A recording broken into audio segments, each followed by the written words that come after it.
Thank you so much, Audrey. Thank you so much. I want to thank you for allowing me to share the stage with you and for allowing me a few minutes to talk to the Sistering family about overcoming challenges, which is something I find that we all have. We all have challenges.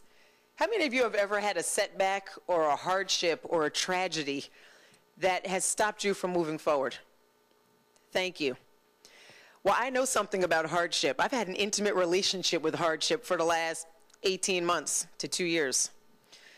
You see, within the scope of just 5 months, I found myself unexpectedly pregnant with twins, and I already had 2 kids at that point. My husband left me over my decision to keep the twins, and because of the stress of that entire situation, I ended up on bed rest in the hospital for 5 weeks, and I could only go from the bed to the bathroom and back. And at the end of that period of time, my twins were born extremely prematurely. My daughter was born at 1 pound, 12 ounces, and my son was born at 1 pound, 13 ounces. And their lives were really hanging in the lurch. My daughter spent 4 months in the intensive care unit, and my son was hospitalized for 18 months. They're 19 months old. He literally just came home a few months ago. And people say to me all the time, how do you? Why don't you? Why aren't you? How can I do what you do? And the first thing I tell them is that I'm extremely grateful for everything that's happened to me. I thank God every day for my experiences because it's made me a different person and it's made me a better person. And I also tell them that, you know what, this is just a point in time. You're not going to be here in a month, in a week. You're not going to be here 5 minutes from now. This is just a point in time and this will pass.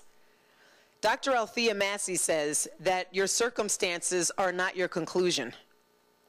Wherever you are right now is not where you're going to be, and where you are today is not where you're supposed to be. And that really helped me get through the last 18 months.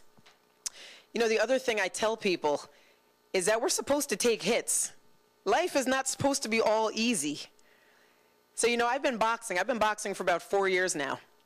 And as a boxer, I realized that boxing has so many similarities to life. So I remember the first time I went to the gym, I worked out in this gym. It was old school, you know, spit on the floor, sweaty, all guys. I was the only woman in there.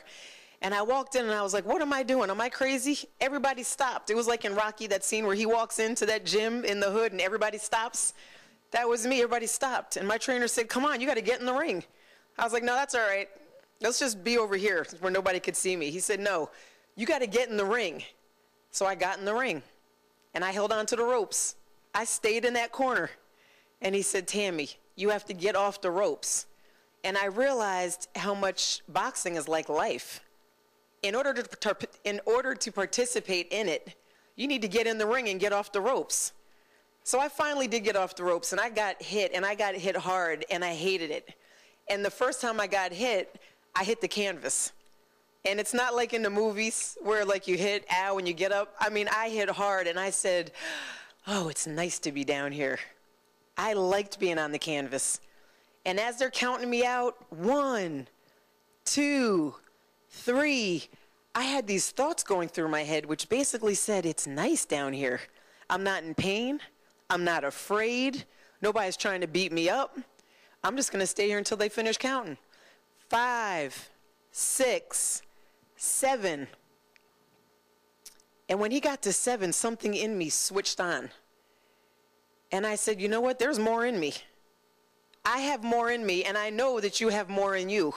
And I got up, and I got hit again, and I went down again.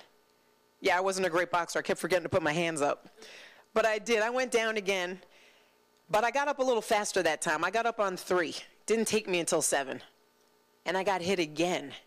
And the last time I got hit, I didn't go down. My knees wobbled, but I didn't go down. And what people don't realize, it's not about the hits. We're supposed to take hits. It's about how often you get up from those hits. And it doesn't matter how long it takes, as long as you get up or as long as you're trying to get up. And people have said, you know, Tammy, how much more can one woman take? I mean, I can tell you stories. I lost both of my grandmothers during that period of time. I had to put my dog to sleep. I mean, it was like one thing after another. And I know people were looking at me going, when is she going to fall over? How much more can one woman take? And I believe, you know, when I look back at that period of time, because by the way, I'm not there anymore, When I look back at that period of time, I know that one of the reasons that I was able to get up from so much was because I was so clear about the person I wanted to become. And I was so clear that I didn't want to be defined as a woman who had twins in the intensive care unit whose husband left her. I didn't want to be all that. I wanted to be something more than that. And when you become very clear about your vision and you become very clear about your purpose, the universe begins to realign situations and opportunities appear. And your path becomes very, very clear. And that's what happened to me, and that's what I experienced. And I tell people, be clear about who you want to become, not who you are right now. So I was so focused on where I wanted to go that as these things kept happening, I just became very curious. I wonder why my dog got sick just at this very moment. And what does that mean? And how am I supposed to respond to that?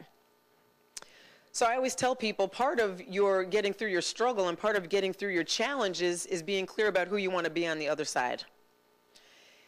And the last thing I tell people is that you have to be committed to your journey.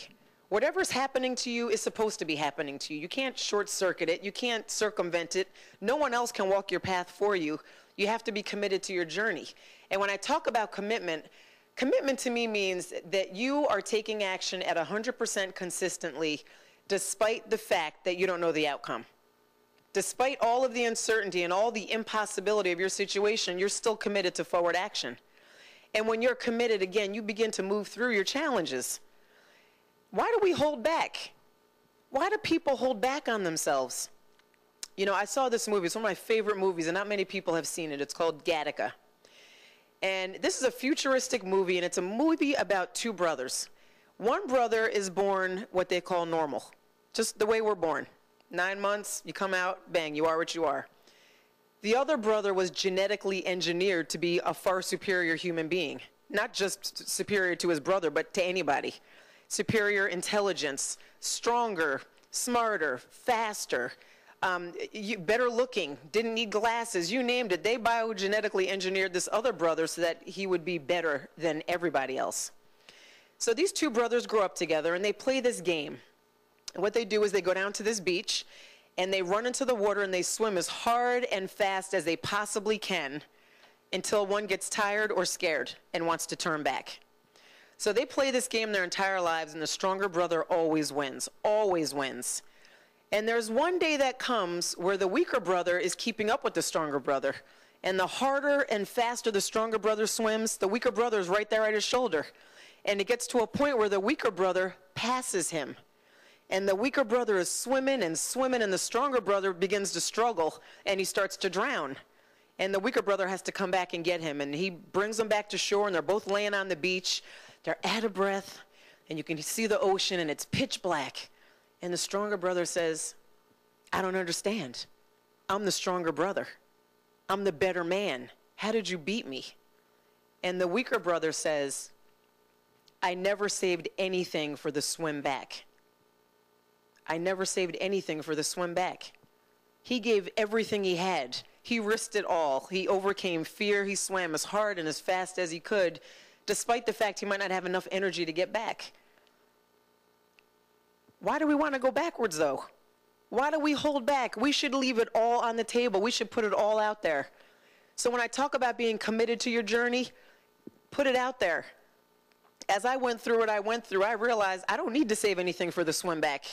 This is me. I've already been there. I want to go here. I want to keep going forward. So be committed to your journey.